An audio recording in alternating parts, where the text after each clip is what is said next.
déet xam nga nag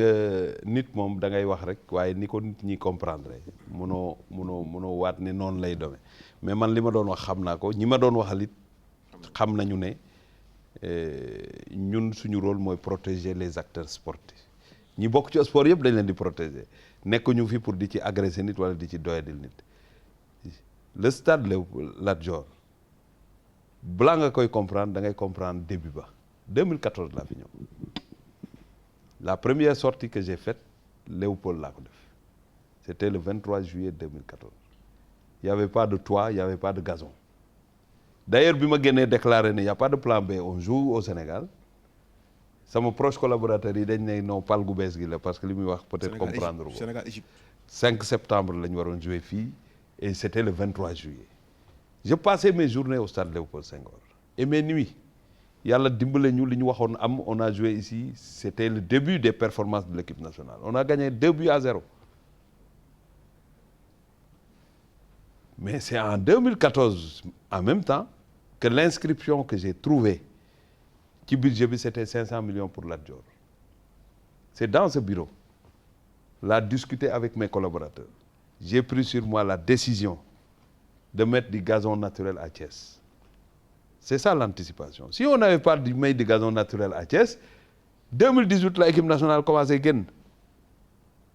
parce que infrastructure daa am durée de vie dem nañ ba Léopold mënatul a nekk su fekkoon defuñu woon gazon naturel bii à Thiès du ñu mën a continuer avec les inspections de la CAF et de la FIFA di améliorer ba garder notre équipe nationale au Sénégal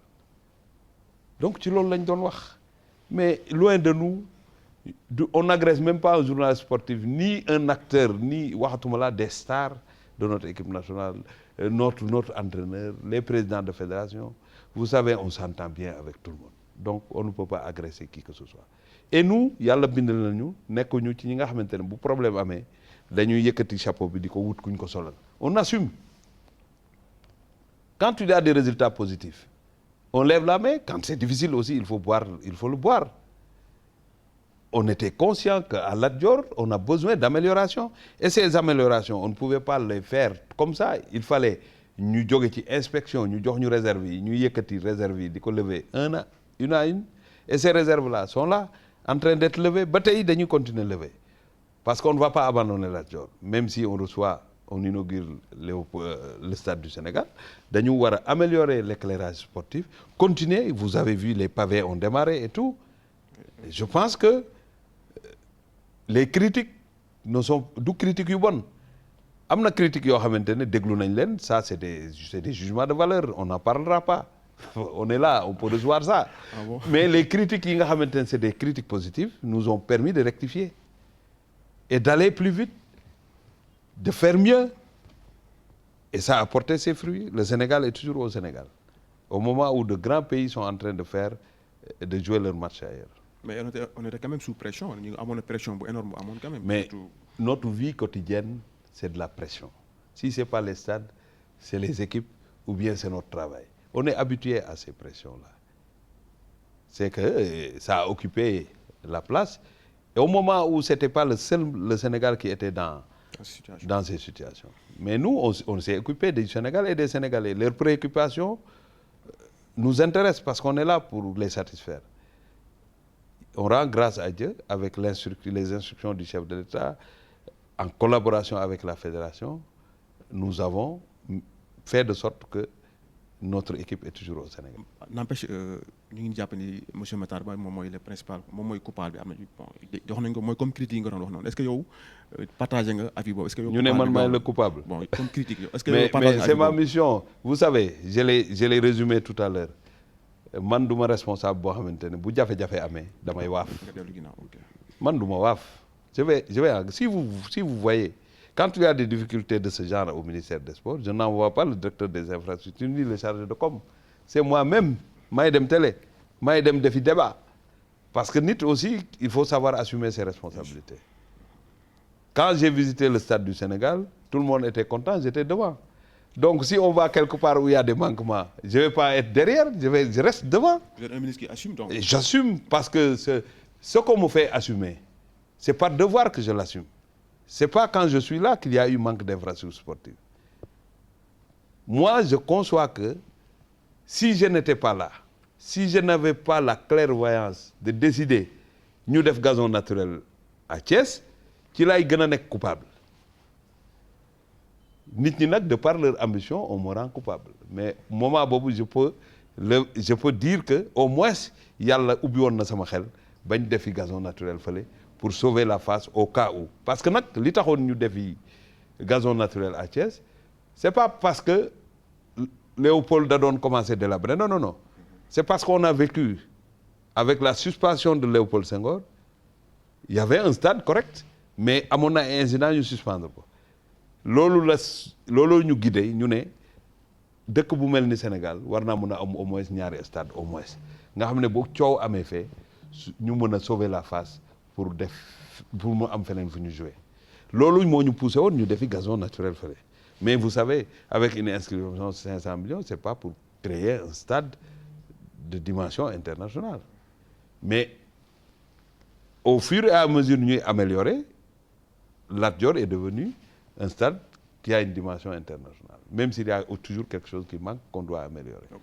au total mën nañu wax mën nga ñu wax xayma rek Lat Dior bi yow 500 millions yi nga tudd ak li ci fédération yokku te yeneen travail. Non bi ñu defee 500 millions yemuñu ci chaque année dañuy inscrire dara. Jusqu'ici ñaata la. tey bu ñu koy inauguré on était environ 1 milliard et quelque 1 milliard 300 jëm kaw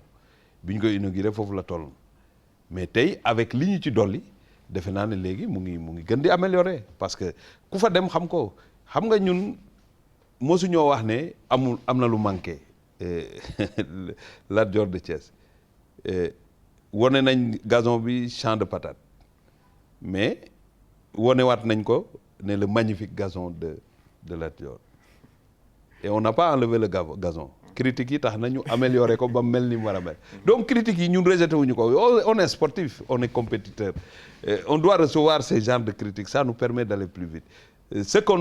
ne peut pas man li ma dul accorder importance mooy jugement de valeur parce que loolu ça n'a rien à voir avec la mission. ngay waxal foofu dafa am ñu nga xam ne dañuy nekk bëgg rek nga ne dañuy jëm a régler seen